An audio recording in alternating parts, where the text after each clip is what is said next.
mawawala ang stress, Diyos Oo, ko. pampabalanse yan eh. Oo, ako nga, naisisas ako sa bangs mo eh. Bakit mo naman gano'n? Bakit Napunta pala na mo tayo kasi sa... Kasi tatlo eh, isa, dalawa, tatlo. Nakapuso yan. Kaya Huwag mo pala nang yung tingin niya guluhin. sa akin, ba't saan pa siya nakatingin sa akin? bangs Sa mo mata ba? Sa bangs ko pala. Tinatakpan niya kasi yung paliparan. Oo. May paliparan. Ano ba naman yan? Germinal too.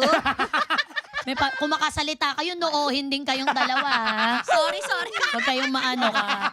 Hindi. Alam nyo guys, may isi-share ako sa inyo tungkol kay Kakay. Si Kakay yung type ng friend na hindi kanya bubullshitin. Wala siyang, Totoo. can I say that on air, na hindi kanya paiikutin. Ganon din siya in relationships. Yung sasabihin niya sa'yo, hoy, gaga ka.